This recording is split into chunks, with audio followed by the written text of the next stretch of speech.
আপনারা দেখুন, স্টুডেন্টরা সবাই বলছে এখানে যে আমরা পড়তে যাই, টিউশন করতে যাই, আমাদেরকে 5 টাকা দিতে হয়, আসবার সময় 500 টাকা দিতে হয়। সেটা আজকে মাননীয় জেলা সভাপতি তন্ময় দাস মহাশয়ের নেতৃত্বে আমরা এখানে আন্দোলনে বসেছি। যতক্ষণ না এই স্টুডেন্টদেরকে ফ্রি করা হবে আপাতত একটু আমাকে সত্যি বলছি। আর আমরা এই সাংসদ হওয়ার পর মাত্র 2 মাস পরে হয়ে যাবো, তারপরে পুরোটা ফ্রি করে দেবো, পুরো কাউকে পারাপার করতে গেলে 1 টাকাও লাগবে না, কেউ পারাপার করতে গেলে 1 টাকাও লাগবে নি, সব ফ্রি। আরে দাদা, রাস্তা পারাবো, সেতু পারাবো, পয়সা লাগবো কেন? কেন পয়সা দিতে হবে? কেন পয়সা দিতে হবে আপনি বলুন? আপনি যাবেন, একজন রুগী অসুস্থ মানুষ, সে ডাক্তার দেখাতে আসবে, তাকে এই ব্রিজটা পেরানোর জন্য পয়সা দিতে হবে? একটা ব্রিজ বানায়নি, ঢপ মেরেছে, আবার এটা এই বাঁশের ব্রিজ বানিয়ে বলছে পয়সা তো কোটি কোটি টাকা পয়সা তুলছে, কোটি কোটি টাকা। তো অবাক হয়ে গেলাম, না জানলে মাননীয় জেলা সভাপতি আজকে যদি এখানে না ডাকতেন আমি জানতেই পারতাম না যে এত বড় সেতু চোরও কেউ হয়। বালি চোর, সেতু চোর যে কোনো সাংসদ হতে পারে, মানে ঘাটালের যা ছিল গত 10 বছরে সব খেয়ে নিয়েছে। গত 10 বছরে যা এখানে আছে সব খেয়ে নিয়েছে, সব খেয়ে হজম করে নিচ্ছে। মানে এ তো সেই রামায়ণের রাবণের থেকে ভয়ঙ্কর অবস্থা, রামায়ণের রাবণের থেকেও ভয়ঙ্কর অবস্থা।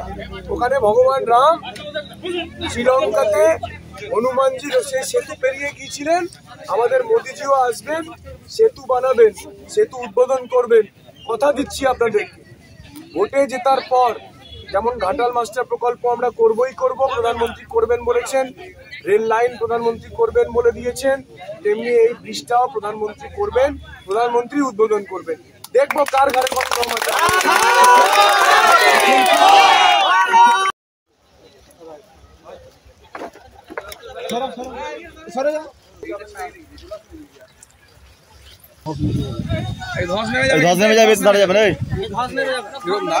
এইটা ছিল এমনি অস্থায়ী।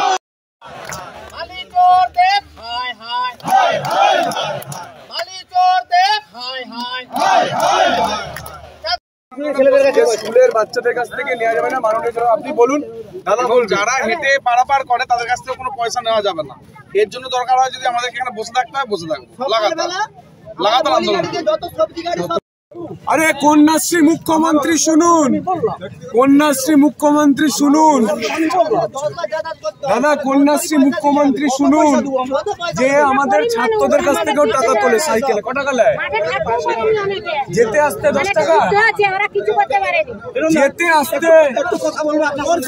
আসতে 10 টাকা।